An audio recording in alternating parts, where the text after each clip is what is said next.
Hey everybody, Adam here with Hometown Acres. Welcome back. If you caught our last video on the mudroom, you know that we are getting really close to wrapping that project up, but we are also getting really close to having our second child. So I'm trying to get that room completely finished before the new baby comes, because once we bring that baby home, time's going to be a hard thing to come by. So we've got our temporary woodworking shop set up. We've got our 20-inch grizzly planer with our dust collection system kind of pushed into the corner over there. Everything over there is on wheels, so when I need to wheel it out and use it, I can. We've got our table saw and our miter saw set up. Obviously, this is a very basic woodworking shop right now, not nearly what I'd like to have, but this is really the first woodworking project we're going to be doing with all this equipment, and we'll continue to add to it and fine-tune it and get this all set up in the future. But the project we're going to be working on today is we're going to be building a couple of haul trees for the inside of the mudroom. So because we are in such a rush, I did go out and just buy some sheets of plywood for the base and the cubbies and the coat racks and everything for it. I do have a couple of pieces from the sawmill that we're going to run through the planer and use, but that's what's on the agenda today, is building some haul trees and trying to get that mudroom wrapped up before the new baby comes.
I know, I need a track saw. Don't worry, by the end of the video I get one.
All right, so that is pretty much going to bring this project to a close. It is nowhere near perfect, but I'm pretty happy with it for my first kind of big woodworking project. I would notice all the little slight imperfections in it, but people just walking by probably wouldn't be able to see them. But this project was a lot of fun, and it's kind of getting me into the mindset of woodworking and making things for myself. And it's a good thing that it was fun because we still have to do one on this side. This one was kind of my little guinea pig project. This was going to be the easier of the two that I'm going to build because this one is just a straight bench. The one on this side, there's going to be a few more miters because we're going to have it on this side and then we're going to have it be an L-shaped and go on this side as well. So this one's going to be a little bit trickier, and I probably spent about a week on this one in the evenings and weekends, and I probably won't film this one just because it's going to take me a little bit longer. So anyway, with all that said, let's head out to the garage. I got a few new pieces of equipment throughout the build of this project I want to go show you. So if you guys saw when we were building the bench top, we had to stop in the middle of it and take those 3 pieces over to our friend Keith's shop and run them through his joiner. And that's the last thing I want to be doing, is in the middle of a project have to pack up things and go over to somebody else's shop because I don't have the equipment. So we ended up getting this Jet 6-inch planer. It's not as big as the one I would have liked. I would have liked one the size of Keith's. His is an 8-inch by 72-inch, so the 8-inch knife and then a 72-inch bed. This is a 6-inch by 56-inch. This will do 90 to 95% of everything I need it to do. And then for that 5 to 10% where I've got some really long pieces or really big pieces, I can still give Keith a call and head over to his shop and take him over there for that. I don't know if you guys noticed, but throughout the project, we tried a couple different ways to break down those big 8x4 sheets of plywood. Running them through a job site table saw, I know I look ridiculous trying to do it that way, and then just trying to freehand it with a circular saw. That's not the way to do it either. Another thing that we added was this grizzly track saw. You know, if you were to get a bigger table saw, you could do it. But with the limited space that I have here in the garage, I like the fact of having a very small table saw that I can use for kind of the finer finishing work. And then I can move over here to the track saw and use this for just breaking down sheets of plywood, or I could even use it if I needed to square up one side of a live edge slab or something like that. So pretty much the track saw and a job site table saw, I think, completely eliminates the need for a big table saw.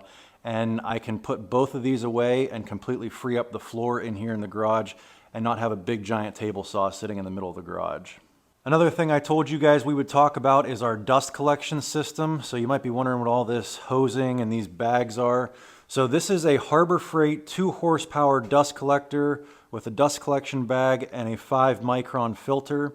And what some people will do is they'll just hook that right up to their machines. Well, then you're changing your bag every, every 3 or 4 boards that you run through the planer. But what a lot of people will do in woodworking is they'll add a Venturi. And if you open this up, you can get a kit off of Amazon. I'll put a link in the description below to this kit. But basically what comes in it is your adapters for your in-feed and out-feed for the dust collector. And on this side, basically, it's just 2 4-inch elbows that are facing opposite directions. So as the dust is coming in, it's shooting this way, and then the air is getting sucked back out from this way. So it drops all the heavies into the bottom of a trash can or whatever your cylinder you're using, and then the fine particles go into the dust collector. So it's a lot easier to empty this than it is to empty this. You just pop the lid off of here and go empty, your trash can. So it's working out really well. I'm very happy with that. Now, as I mentioned before, we are in the very early stages of setting up our woodworking shop. I've mentioned before that we want to add pine paneling all the way around the outside of the shop. And I really can't do much in here as far as setting up permanent structures until I get the walls finished, because there's no sense in, putting things on the walls until we get the walls finished, because I'm just gonna have to pull it back down. But like that dust collector, I would like to mount that to the wall so it's up out of the way and start getting some more permanent things set up in here. So for any of you guys who are interested in what it might cost to get a setup like this going, it really depends on what your Facebook Marketplace is like in your area. I got most of this equipment off of Facebook Marketplace. I got a screaming deal on this 20-inch Grizzly planer. It's probably a $5,000 planer, It needed a little bit of work to it, and I got it for $800. Now, granted, it was built in 1997, so it's an older planer, but we've got it working just fine now. It's basically brand new again. This Porter Cable job site table saw was $225. We got this Jet 6-inch joiner for $550. I probably have $300 or $400 in this dust collection system from Harbor Freight. And then, believe it or not, that trash can is from Home Depot, and I think it was like a $75 trash can. I couldn't believe how much trash cans are going for these days. And then this Grizzly track saw was around $300 or something like that after shipping. So all in, with what I've got here in the shop right now, I think I'm into it for maybe a little bit over $2,000, which, you know, honestly, when I was looking at getting into this, I thought I was going to end up needing a budget of about $7,000 or $8,000. So we are well under budget right now for all of the equipment. I think I have just about everything I need to really be able to do quite a few woodworking projects in here. The only thing I can think of that I still need is probably a decent router. Anyways, guys, I mentioned at the beginning of this video over a week ago that we are expecting our second child any day now. And like I said, a week has gone by and still no baby. So I am expecting my wife to text me any minute now and say, hey, we got to go to the hospital. So that's going to wrap this one up. If you guys enjoyed it, give us a big thumbs up, click that subscribe button, and we'll catch you on the next one.